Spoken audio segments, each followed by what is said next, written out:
Hello students, good morning to all of you. आज की class में हम लोग बात करने वाले हैं इलेक्ट्रोलाइसिस का यूज।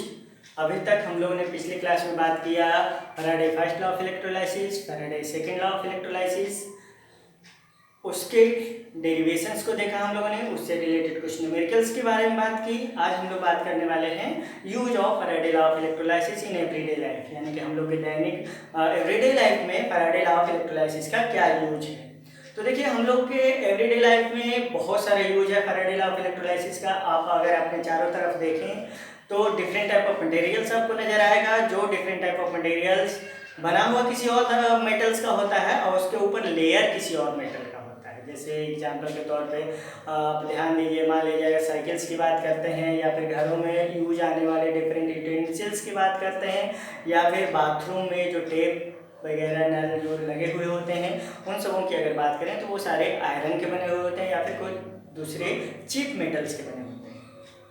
अब इस चीप मेटल्स के ऊपर different type of precious materials जो महंगे धातु होते हैं, महंगे मेटल्स होते हैं, उनका हम लोग क्या करते हैं, उसके ऊपर लेयरिंग करते हैं। तो ये लेयरिंग कैसे किया जाता है, इसके बारे में हम लोग बात करेंगे। इस लेयरिंग को करने के लिए कौन से मेथड का यूज किया जाता है। तो ये जो लेयरिंग होता है वो यूज इसलिए होता है क्योंकि बहुत सारे मटेरियल्स जो है, जैसे आयरन की ही अगर बात कर लें तो आयरन जो है वो क्या है कि बहुत जल्दी कोरोड हो जाता है, यानी कि बहुत जल्दी उस पर रस्टिंग हो जाता है, जिसके कारण हमारा आयरन खराब हो जाता है। या फिर कॉपर की बात करें, कॉपर पे रस्टिंग हो जाता है। तो इन सबों से बचाने के लिए मेथड को स्टार्ट किया गया था। एक मेथड था जिसको इलेक्ट्रोप्लेटिंग कहते हैं, और आप लोगों ने छोटी क्लास में पढ़ा होगा इलेक्ट्रोप्लेटिंग मेथड यानी गैल्वेनाइजेशन ऑफ आयरन। उस गैल्वेनाइजेशन ऑफ आयरन में आपने देखा होगा कि जिंक का आयरन के ऊपर एक लेयर चढ़ाया जाता है, यानी layering of zinc on the iron metals, और उसके कारण होता क्या है, आयरन का कोरोजन रुक जाता है, यानी कि आयरन पे रस्टिंग कम हो जाता है। तो ये सारे यूजेज हैं। एज वेल एज आप मार्केट में देखे होंगे रोल गोल्ड मटेरियल्स, जैसे आपको बहुत सारे ऐसे ऑर्नामेंट्स देखते होंगे मार्केट में जो कि एग्जैक्ट गोल्ड की तरह, सिल्वर की तरह दिखता होगा, परंतु अगर ध्यान दें तो वो बने हुए होते हैं चीप मेटल्स के, जैसे आयरन का बना हुआ हो सकता है या फिर किसी दूसरे मटेरियल्स का बना हुआ हो सकता है, और उसके ऊपर सिल्वर और गोल्ड का प्लेटिंग किया जाता है। या फिर आप वाचेज जो पहनते हैं, घड़ियाँ जो पहनी जाती हैं, उसमें आप देखे होंगे सिल्वर कोटेड या फिर आप देखे होंगे gold coated. As well as आप ध्यान दिए होंगे बहुत सारी गाड़ियाँ, कार्स वगैरह जो आती हैं, उसमें क्या होता है कि पेंटिंग जो किया जाता है वो सब ये सब जो पेंटिंग किया जाता है उसमें बहुत सारे पेंटिंग ऐसी होती है जो काफ़ी दिनों तक चलती है, और वो पेंटिंग किसके माध्यम से हो पाती है, तो इलेक्ट्रोलाइसिस के माध्यम से हो पाती है। तो चलिए ध्यान देते हैं हम लोग यहाँ पे कि इलेक्ट्रोलाइसिस का यूज क्या है। तो चलिए सबसे पहला यूज हम लोग बात करेंगे इलेक्ट्रोप्लेटिंग।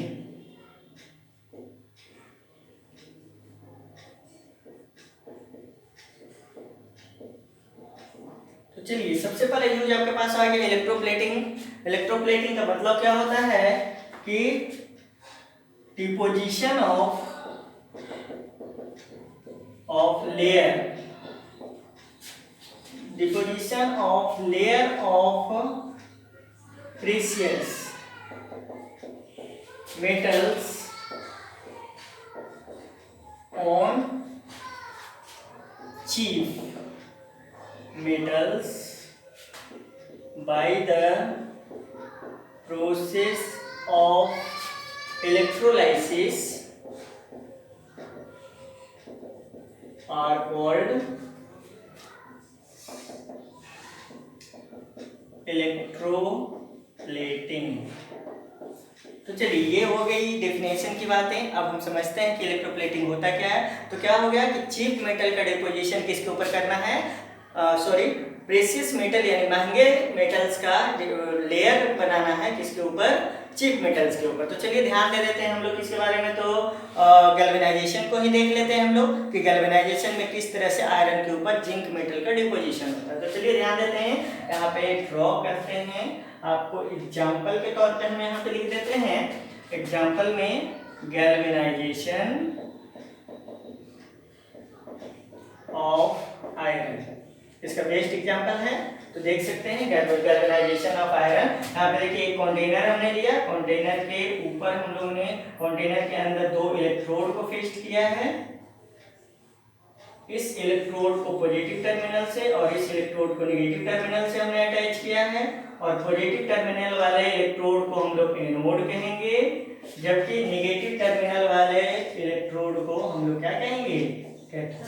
तो ये हो गया एनोड, ये हो गया कैथोड, ये पॉजिटिव टर्मिनल, ये नेगेटिव टर्मिनल, और ये हो गया आपका क्या, यहाँ पे आप ध्यान दे सकते हैं कि आपको एक इलेक्ट्रोलाइटिक सॉल्यूशन देना है। अब ध्यान देना है, सपोज कीजिए कि आपको आयरन मेटल के ऊपर जिंक मेटल का लेयर यहाँ पे चढ़ाना है। तो देखिए, जिस मेटल का लेयर चढ़ाना होता है उस मेटल को हम लोग एनोड लेते हैं, यानी यहाँ पे क्या लेंगे, हम लोग जिंक लेंगे, और जिस मेटल के ऊपर चढ़ाना होता है लेयर उसको हम लोग कैथोड लेते हैं, यहाँ क्या लेंगे हम लोग। अब ध्यान देना है कि ये इलेक्ट्रोलाइटिक सॉल्यूशन किस चीज का बना होना चाहिए। तो ये इलेक्ट्रोलाइटिक सॉल्यूशन किसका होना चाहिए, जिस मेटल को आप लेयर करना चाहते हैं उस मेटल के सॉल्ट को लेना होता है, यानी कि this is solution of zinc sulphate. यहाँ पे ध्यान दीजिए, हम एक टर्म लिखेंगे आपको, in this process, in this process layer of zinc will be deposited on the iron metal, so zinc will be anode and zinc will be anode and iron will be cathode, whereas the salt of deposited material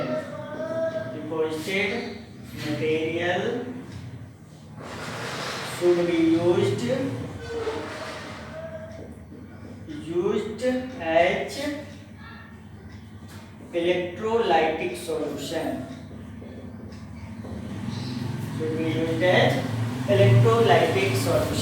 तो आप ध्यान दीजिए कि यहाँ पे electrolytic solution में क्या लिया हम लोगों ने, ध्यान देना है ZnSO4।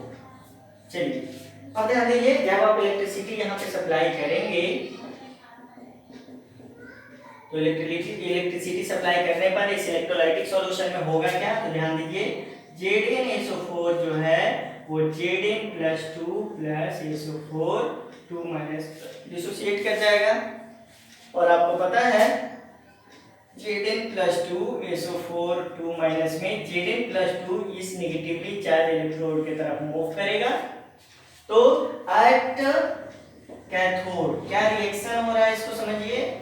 एट कैथोड क्या हो गया कि Zn+2 जो है वो यहाँ से इलेक्ट्रोन को ऑब्टेन करेगा, 2 इलेक्ट्रॉन को, और किसमें कन्वर्ट कर जाएगा, जिंक सॉलिड में, और उसके बाद धीरे धीरे इसके ऊपर जिंक का लेयर बनता चला जाएगा। इस तरह से क्या हो जाएगा, लेयरिंग ऑफ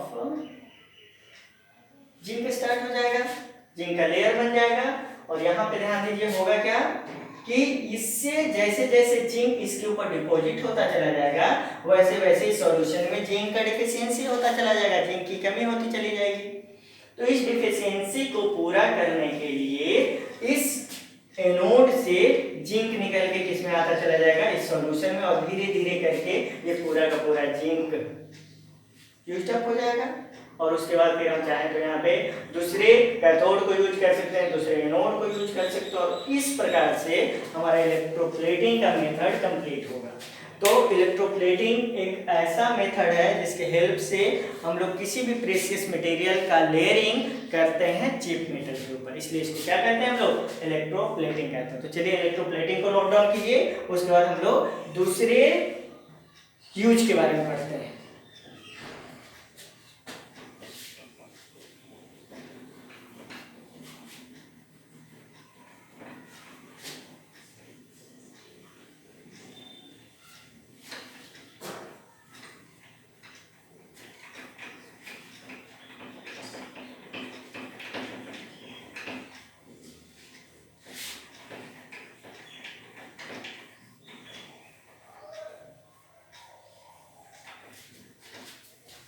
तो चलिए सेकंड यूज अगर हम लोग बात कर लें इसके तो क्या करेंगे। सेकंड यूज है इसका इलेक्ट्रोटाइपिंग।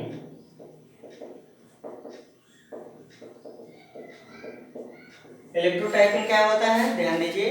तो इलेक्ट्रोटाइपिंग एक प्रोसेस है जिसमें क्या करते हैं कि ब्लॉक बनाते हैं। किस चीज़ का ब्लॉक बनाते हैं, तो आप जो आपके पास रुपीज हैं पैसे, जिसको कि 5 रुपीज कॉइन बोलते हैं, 10 रुपीज कॉइन बोलते हैं, और 2 रुपीज कॉइन है, 1 रुपीज कॉइन है, ये सारे मटेरियल्स जो हैं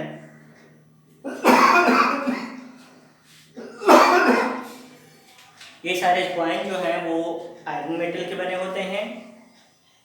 उस आयरन मेटल के ऊपर प्रिंटिंग किया जाता है, मतलब कि 5 रुपीज का प्रिंटिंग, 10 रुपीज का प्रिंटिंग, 2 रुपीज का प्रिंटिंग, 1 रुपीज का प्रिंटिंग। तो इसमें करना क्या होता है कि एक ब्लॉक बनाते हैं। उस ब्लॉक में सबसे पहले क्या करते हैं कि वैक्स फिल करते हैं, मोमबत्ती जो मोम होता है उस वैक्स को फिल करते हैं, और वैक्स फिल करके उसके ऊपर क्या करते हैं कि इस वैक्स के ऊपर ग्रेफाइट का एक लेयर लगा देते हैं। ग्रेफाइट का लेयर लगाने से क्या होता है कि वैक्स जो होगा वो इलेक्ट्रिकल कंडक्टर हो गया, क्योंकि वैक्स तो बैड कंडक्टर ऑफ इलेक्ट्रिसिटी है। तो इलेक्ट्रिकल कंडक्टर जब बन गया आपका वैक्स, अब उसको क्या करते हैं कि एनोड के कैथोड के रूप में यूज करते हैं। और जिस मेटल का आपको ये बनाना है, क्या बनाना है, ब्लॉक बनाना है, उस मेटल को ये एनोड के रूप में यूज करेंगे, फिर इलेक्ट्रिसिटी सप्लाई करेंगे। वो मेटल धीरे धीरे करके पूरा का पूरा डिपॉजिट होता चला जाएगा वैक्स के ऊपर, और फिर बाद में मेल्ट करके वैक्स को हटा लेंगे और हमारा क्या हो जाएगा, ब्लॉक तैयार हो जाएगा। और उसी ब्लॉक का फिर यूज किसके लिए करेंगे, प्रिंटिंग ऑफ कॉइन्स, कॉइन्स को प्रिंट करने के लिए करते हैं। तो ये हो गया आपका इलेक्ट्रोटाइपिंग यूज्ड इन द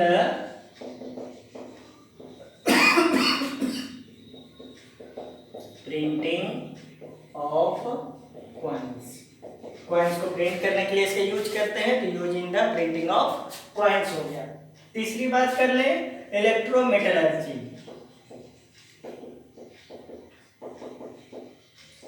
मतलब बहुत सारे मेटल्स ऐसे होते हैं जिनको कि एक्सट्रैक्ट करने के लिए, ऑब्टेन करने के लिए इस प्रोसेस को यूज किया जाता है। जैसे कि जो मेटल्स आप देखते हैं जैसे आयरन है, सिल्वर है, कॉपर है, गोल्ड है, एल्युमिनियम है, इन सब मेटल को नेचर में ऐसे पाए नहीं जाते हैं जैसे आपको मिलते हैं। ये सारे नेचर में किस रूप में पाए जाएंगे, ओर्स के रूप में, यानी कि मिनरल्स के रूप में, ओर्स के रूप में, स्टोन्स के रूप में, पत्थर के रूप में पाए जाते हैं। इनको रिफाइनिंग किया जाता है, इनको बहुत सारे मेथड को यूज करके इनको ऑब्टेन किया जाता है। ऑब्टेन करने के बाद भी इनमें बहुत सारी इम्प्योरिटीज रह जाती है। उस इम्प्योरिटीज को दूर करके इनको रिफाइन करने के लिए इस मेथड को यूज करते हैं इलेक्ट्रोमेटलर्जी, जिसमें कि इस मेथड को यूज करके हम लोग क्या कर सकते हैं, डिफरेंट टाइप ऑफ मटेरियल्स को यूज कर सकते हैं, तो ऑब्टेन कर सकते हैं। हम क्या लिखेंगे, for the obtaining of metals use of electrolysis are called electrometallurgy।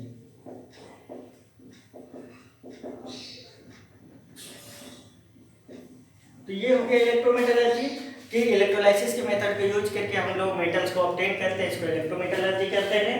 और चौथा में आप चाहें तो लिख सकते हैं प्यूरिफिकेशन ऑफ मेटल्स। तो देखिए मेटल्स को प्यूरिफाई करने के लिए आप मेटल ऑब्टेन कर लिए हैं, वो करीब 98% 99% आपके पास प्योर है, फिर भी कुछ इम्प्योरिटीज उसमें है। उस इम्प्योरिटीज को दूर करने के लिए आपको क्या करना होगा, एक मेथड अप्लाई करना होगा जिसको इलेक्ट्रोलाइसिस कहते हैं। With the help of electrolysis method क्या होगा कि आप जैसे कॉपर है, सिल्वर है, गोल्ड है, इन सबों को आप क्या कर सकते हैं, इलेक्ट्रोलाइसिस मेथड से जब आप ऑब्टेन करेंगे तो वहाँ पे क्या होगा कि जो ऑब्टेन मटेरियल्स है वो करीब करीब 99.99% आपका प्योर होता है, और उसमें इम्प्योरिटीज को दूर करने के लिए इसी मेथड को यूज किया जाता है, किसको, इलेक्ट्रोलाइसिस मेथड को। यहाँ पे हम लोग क्या लिखेंगे, यहाँ पे लिख देते हैं in the purification of metals electrolysis are used and obtain approx 99.99 pure metals. तो ये हो गया इलेक्ट्रोमेटलर्जी में, रिफाइनिंग में, इलेक्ट्रोप्लेटिंग में, या फिर हम लोग बात करें तो इलेक्ट्रोटाइपिंग में, सब जगह पे इलेक्ट्रोलाइसिस का यूज है। यानी कि हम लोग डिफरेंट प्रोसेस से हम लोग देखें तो हम लोग के एवरीडे लाइफ में इलेक्ट्रोलाइसिस का यूज बहुत ह्यूज है। जितना ज़्यादा मटेरियल आप यूज करते हैं उसमें बहुत ज़्यादा मटेरियल आपको देखने को मिलता है जो कि इलेक्ट्रोलाइसिस के यूज से बनाया गया। तो ये तो हो गई इलेक्ट्रोलाइसिस की बातें। अब इलेक्ट्रोलाइसिस से आगे हम लोग बात करेंगे कंडक्टिविटी की, कंडक्टेंस की। इलेक्ट्रोलाइटिक सॉल्यूशन का कंडक्टेंस क्या होता है उसके बारे में आप बात करते हैं, तो यहाँ तक नोट कीजिए। अब अगला टॉपिक हमारा है कंडक्टेंस, इलेक्ट्रोलाइटिक कंडक्टेंस।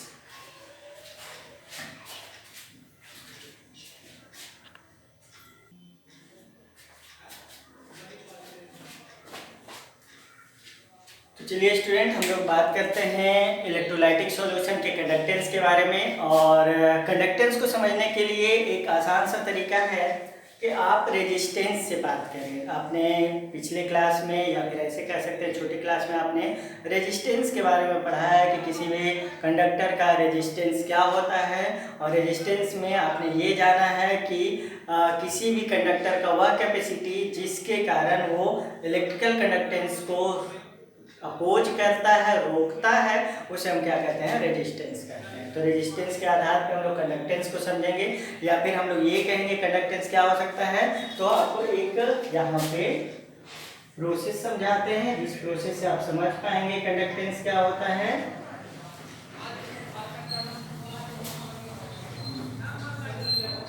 देखिए, ये सिंपल सा आपका एक इलेक्ट्रोलाइटिक सेल है। ये पॉजिटिव टर्मिनल, ये नेगेटिव टर्मिनल, ये आपका एनोड हो गया, ये आपका कैथोड हो गया,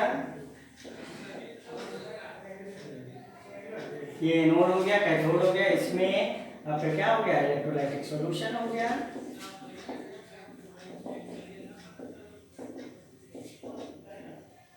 सॉल्यूशन।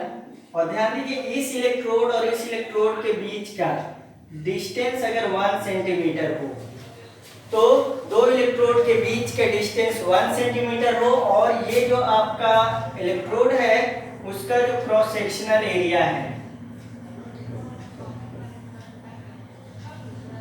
एरिया जो है वो 1 सेंटीमीटर स्क्वायर है। यानी कि 1 सेंटीमीटर स्क्वायर वाले 1 centimetre square cross sectional area वाले इलेक्ट्रोड्स के बीच का डिस्टेंस 1 सेंटीमीटर होने पर इसमें जो इलेक्ट्रिसिटी कंडक्ट होगा उसी को हम लोग क्या कहेंगे, कंडक्टेंस कहेंगे। मतलब इस इलेक्ट्रोलाइटिक सॉल्यूशन का क्या होगा, वो कंडक्टेंस होगा। तो चलिए डिफाइन करते हैं यहाँ पे हम लोग कंडक्टेंस को कैसे।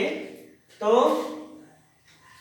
यहाँ पे करेंगे the flow of current, the flow of current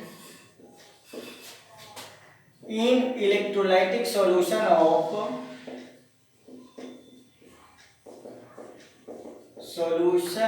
of 1 centimetre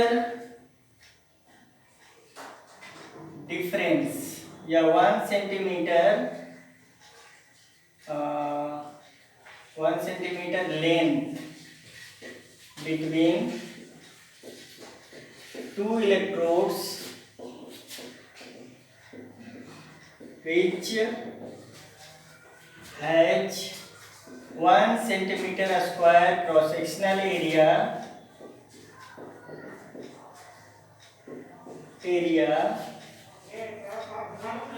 are called conductance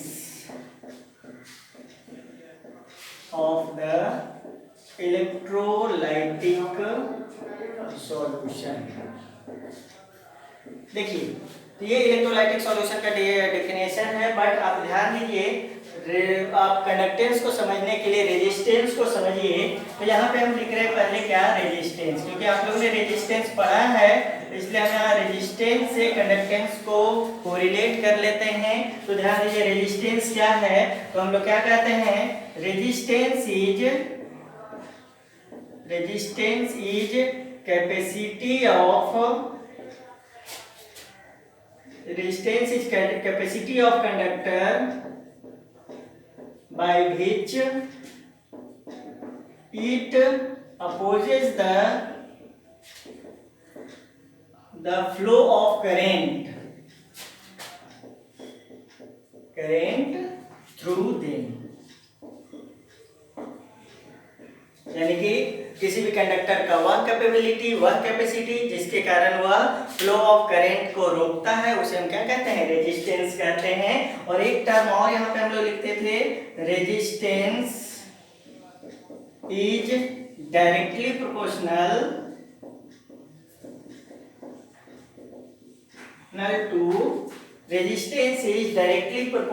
to length of the conductor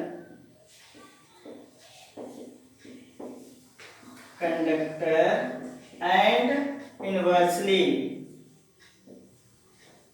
proportional to the cross sectional area of the conductor। देखिए, तो इसका मतलब क्या हो गया कि resistance R is directly proportional to length of the conductor, और क्या लिखेंगे? Resistance is directly proportional to cross sectional area of the conductor, और क्या लिखेंगे? R is directly proportional to L by A। और यहाँ पे क्या लिखेंगे?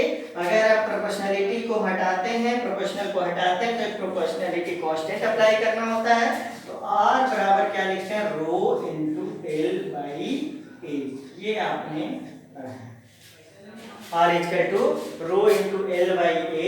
यहाँ पे वेयर हम लिख दें आपको, उधर कंडक्टेंस की बात कर लेंगे। वेयर लिखेंगे R इक्वल टू रेजिस्टेंस, और क्या लिखेंगे? L equal to length of conductor, और A क्या लिखेंगे? क्रॉस सेक्शनल एरिया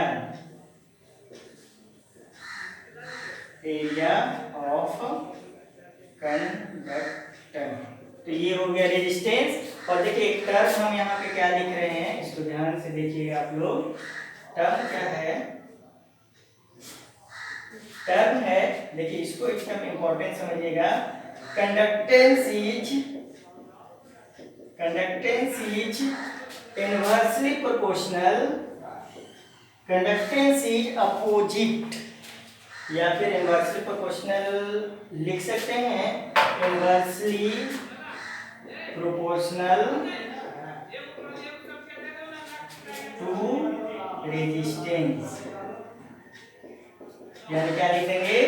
कंडक्टेंस को हम लोग चाहें तो, एक मिनट, कंडक्टेंस के बारे में अभी तक हम लोगों ने कोई बात नहीं किया, इसलिए अभी आप रुक जाइए, यहाँ तक नोट डाउन कर लीजिए, और इसके आगे हम बात कर लेते हैं कंडक्टेंस की। तो चलिए यहाँ तक आप लोग नोट डाउन करेंगे, और इसके आगे अब बात करेंगे रेजिस्टेंस के साथ कंडक्टेंस की।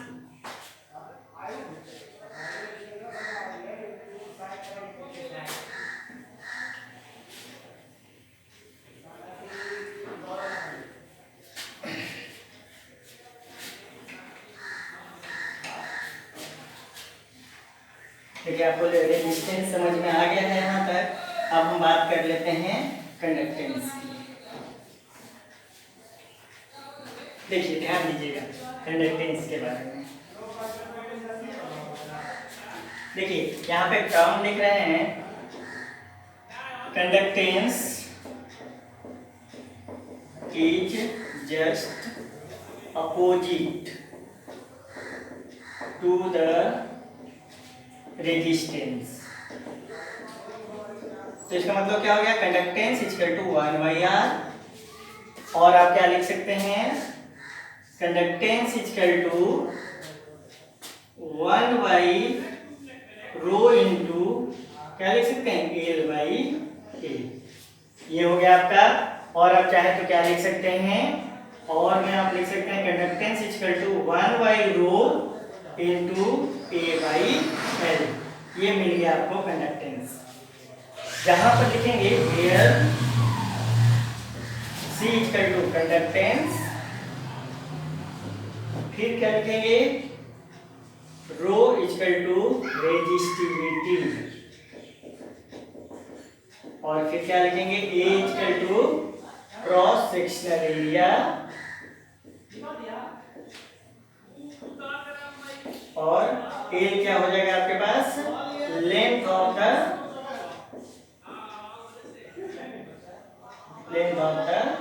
Conductor.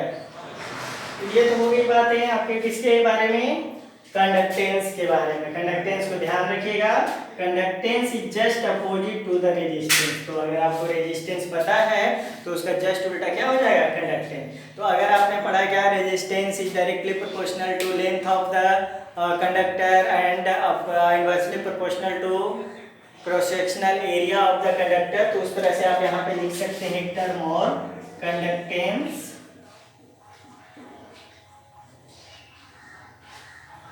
is directly proportional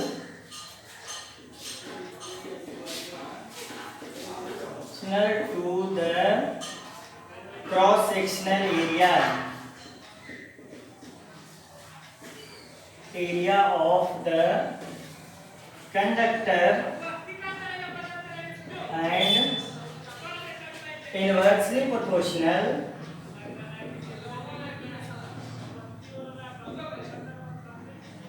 to the length of the conductor।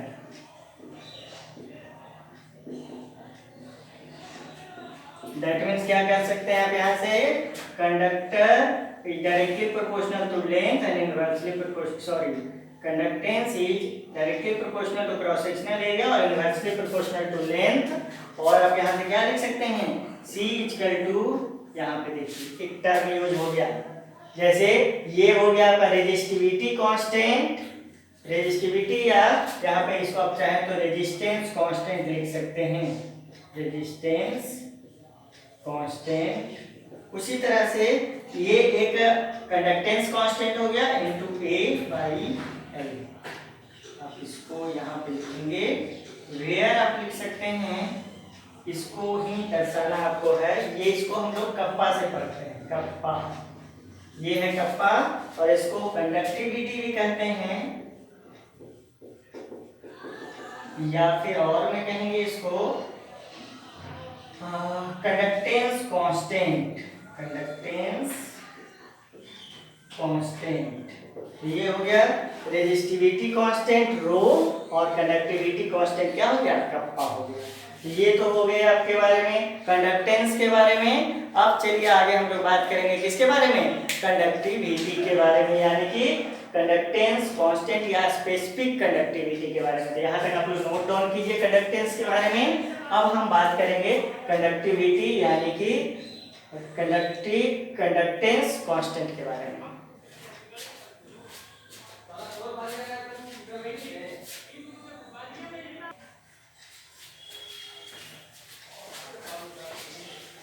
चलिए अब हम लोग बात कर लेते हैं स्पेसिफिक कंडक्टेंस के बारे में, यानी कंडक्टिविटी के बारे में।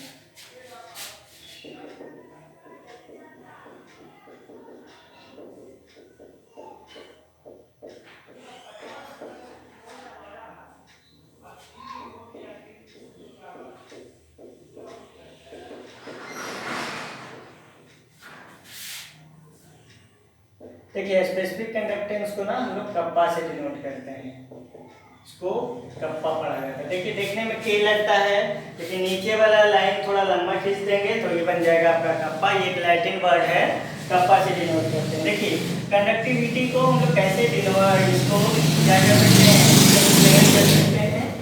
कंडक्टिविटी के बारे में अगर हम लोग बात करें तो क्या कर सकते हैं कि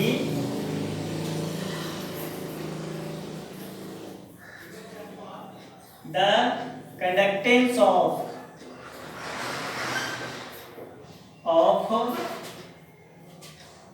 electrolytic solution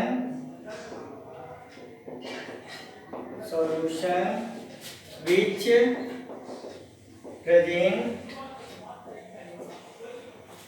between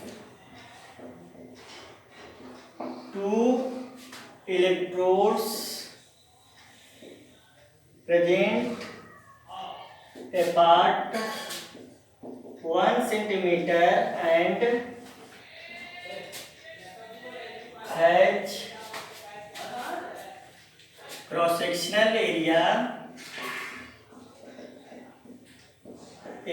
of and has cross-sectional area of 1 centimeter square in 1 centimeter cube solution are called a specific conductance of the solution। तो ये हो गया। जैसे देखिए हम आपको बताते हैं, यहाँ पे ध्यान दीजिएगा, स्पेसिफिक कंडक्टेंस इस तरह हम समझ पाएंगे।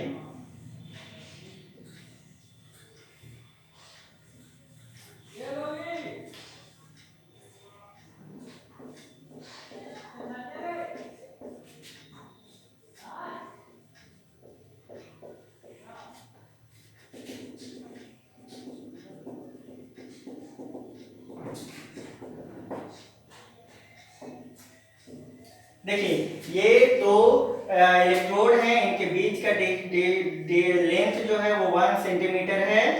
इस इलेक्ट्रोड का जो क्रॉस सेक्शनल एरिया है, यहाँ पे हम लिख रहे हैं क्रॉस सेक्शनल एरिया कितना है, 1 सेंटीमीटर स्क्वायर है।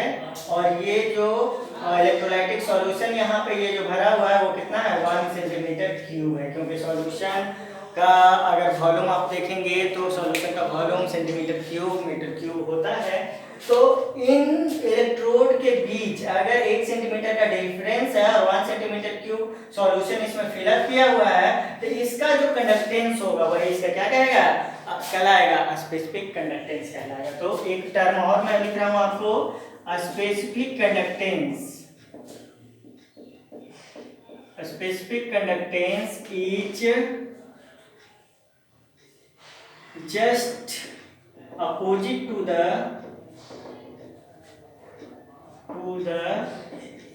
specific resistance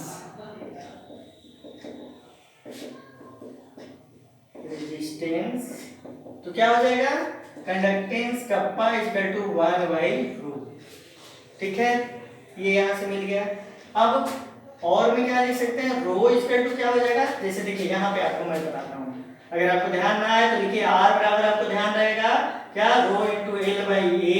और अगर आप यहाँ से रो निकालना चाहेंगे तो क्या हो जाएगा, रो बराबर क्या हो जाएगा, R इंटू A/L। मिल गया आपको, रो बराबर क्या हो जाएगा, R इंटू A/L। तो आप यहाँ से क्या लिख सकते हैं, kappa equal to 1/R into A/L। और क्या लिख सकते हैं, और में अगर आप चाहें तो क्या लिख सकते हैं, kappa equal to 1/R into L/A। ये आपको मिल गया फॉर्मूला।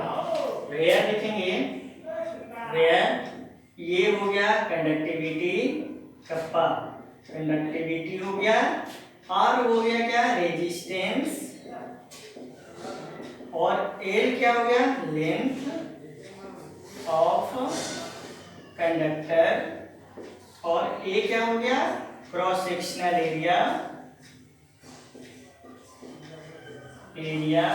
Of conductor. चलिए ये फॉर्मूला आपके पास हो गया, K equal to 1/R into L/A। अब तो ये बातें हो गई कंडक्टिविटी की, कंडक्टर की। अब इसके आगे हम लोग बात कर लेते हैं unit of conductor and conductivity. तो चलिए यहाँ तक नोट डाउन आप लोग कीजिए। इसके बाद अब हम लोग बात करने वाले हैं unit of conductor and conductivity.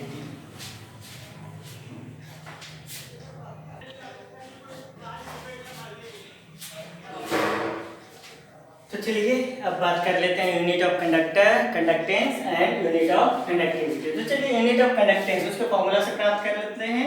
Conductance C बराबर क्या लिखते हैं, 1/R। और क्या लिख सकते हैं यहाँ से देखिए, C इक्वल टू 1/ओम। क्यों, क्योंकि रेजिस्टेंस का यूनिट ओम होता है। तो और यहाँ से क्या आप प्राप्त कर सकते हैं, और क्या लिखेंगे, conductance equal to ohm inverse, और क्या लिख सकते हैं, कंडक्टेंस इक्वल टू महो। देखिए ओम का उल्टा महो होता है, और ओम को डिनोट कैसे करते हैं हम लोग, कुछ इस प्रकार से ओम को डिनोट करते हैं। तो ये ओम हो गया, ओम इनवर्स, या फिर यहाँ पे ऐसे लिख दीजिए ओम। तो क्या हो गया, कंडक्टेंस का यूनिट, कंडक्टेंस रेजिस्टेंस का अपोजिट होता है और रेजिस्टेंस का यूनिट ओम होता है। तो कंडक्टेंस का यूनिट हो गया ओम इनवर्स, या फिर कंडक्टेंस का यूनिट क्या हो गया, मोल। तो ये तो हो गया कंडक्टेंस। अब बात करते हैं कंडक्टिविटी यानी कप्पा, और कप्पा इक्वल टू 1/ρ। पता है आपको कप्पा इक्वल टू 1/ρ, क्योंकि कंडक्टिविटी क्या होता है, रेजिस्टिविटी का जस्ट उल्टा होता है। Specific conductance just opposite to the specific resistance. और यहाँ पे कप्पा बराबर क्या लिख देंगे, 1/r इंटू L/A। अभी प्राप्त किया हम लोगों ने। और देखिए वैल्यू पुट करते हैं, और में क्या लिखेंगे, देखिए कप्पा बराबर 1/ओम हो गया इंटू एल का आप सेंटीमीटर लेते हैं, लेंथ के यूनिट सेंटीमीटर, और जबकि क्रॉस सेक्शनल का यूनिट क्या होता है, सेंटीमीटर स्क्वायर। ठीक है, चलिए अब इस सेंटीमीटर स्क्वायर को यहाँ से कैंसिल हो जाएगा। तब क्या बच जाएगा आपके पास, कप्पा इक्वल टू 1/ओम इंटू 1/सेंटीमीटर, और क्या लिख देंगे, kappa equal to ohm inverse और सेंटीमीटर इनवर्स, और चाहे तो आप क्या लिख सकते हैं, kappa equal to mho centimetre inverse. ये आपका क्या हो गया, स्पेसिफिक कंडक्टेंस, या फिर यहाँ पे लिख दीजिए स्पेसिफिक कंडक्टेंस और कंडक्टिविटी। और ये क्या हो गया आपका सी, यहाँ पे कंडक्टेंस। तो यहाँ पे हम लोगों ने बात कर लिया कंडक्टेंस के यूनिट के बारे में, क्या मिल गया आपको, महो या ओम इनवर्स, और स्पेसिफिक कंडक्टेंस या कंडक्टिविटी का यूनिट क्या मिल गया, महो सेंटीमीटर इनवर्स या ओम इनवर्स सेंटीमीटर इनवर्स। तो ये तो हो गई यूनिट की बातें। तो आज हम लोगों ने बात कर लिया यूज ऑफ इलेक्ट्रोलाइसिस के बारे में। आज हम लोगों ने बात किया कंडक्टेंस के बारे में, कंडक्टिविटी के बारे में, रेजिस्टेंस के बारे में, रेजिस्टिविटी के बारे में। तो चलिए आज का क्लास हम लोग यहीं पे खत्म करेंगे, और कल के क्लास में हम लोग बात करेंगे इक्विवेलेंट कंडक्टिविटी के बारे में, इक्विवेलेंट कंडक्टेंस, मोलर कंडक्टेंस, इन सब चीज़ों के बारे में बात करेंगे, और उससे रिलेटेड कुछ न्यूमेरिकल्स के बारे में बात करेंगे। तो okay students, that's all for today. Thanks for watching this video. Good bye.